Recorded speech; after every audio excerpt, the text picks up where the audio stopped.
Assalamualaikum warahmatullahi wabarakatuh. Bismillahirrahmanirrahim. Alhamdulillahirabbil alamin.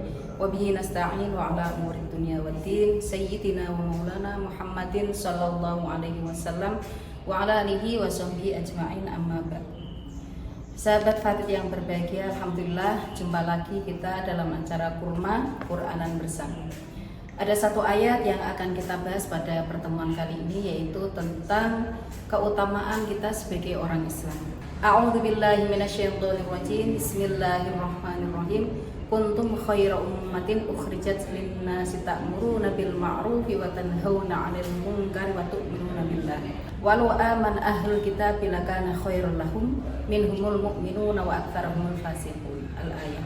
Artinya adalah engkau semua merupakan umat yang terbaik, yang dilahirkan untuk semua umat manusia, yang mempunyai tugas untuk amar ma'ruf, mempunyai tugas untuk nahi mungkar, dan beriman kepada Allah Subhanahu wa Ta'ala. Seandainya ahlul kitab beriman, tentulah itu lebih baik bagi mereka. Di antara mereka ada yang beriman dan kebanyakan dari mereka adalah orang yang fasik. Ayat ini mengandung makna bahwa ketika kita ingin menjadi umat yang terbaik di muka bumi ini, maka sudah selayaknya kita mempunyai 3 sifat utama. 3 sifat tersebut adalah yang pertama amar ma'ruf, yang kedua nahi mungkar, dan yang ketiga adalah beriman kepada Allah Subhanahu wa Ta'ala. Apa kepentingan dari amar ma'ruf, kepentingan dari nahi mungkar, dan kepentingan dari beragama? Ini merupakan sebuah pilar yang harus dimiliki. Ketika seseorang itu sudah bisa amar ma'ruf, maka dia itu bisa menyampaikan sesuatu kebaikan kepada orang lain. Ketika orang itu sudah bisa nahi mungkar, maka orang itu sudah bisa mencegah sebuah kejelekan. Seandainya orang itu mempunyai kejelekan, maka dikhawatirkan kejelekan itu akan membahayakan seluruh umat yang ada di dunia.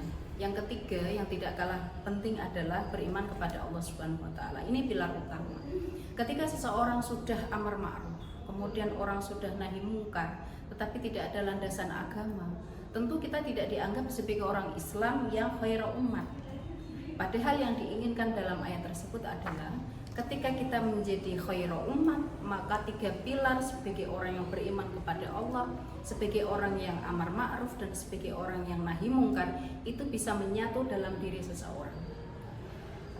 Mungkin ada yang tidak sepakat ketika kita itu selalu amar ma'ruf, karena orang akan mengatakan kaburo maqtan, sebuah celaka apabila orang itu terlalu banyak berkata, mengajak kepada kebaikan sementara dirinya tidak melakukan kebaikan itu.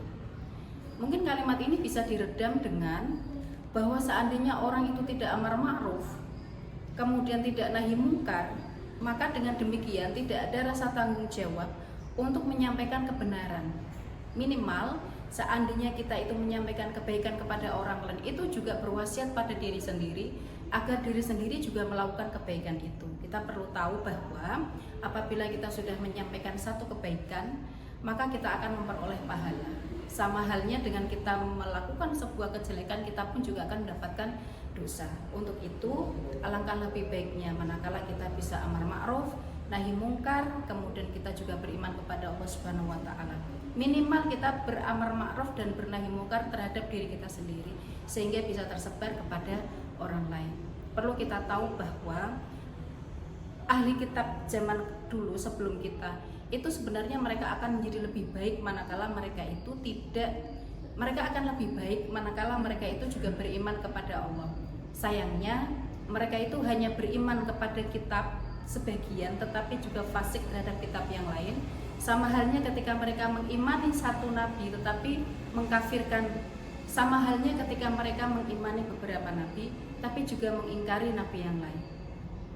Demikian yang bisa saya sampaikan, semoga bermanfaat. Akhirul kalam, wassalamualaikum warahmatullahi wabarakatuh.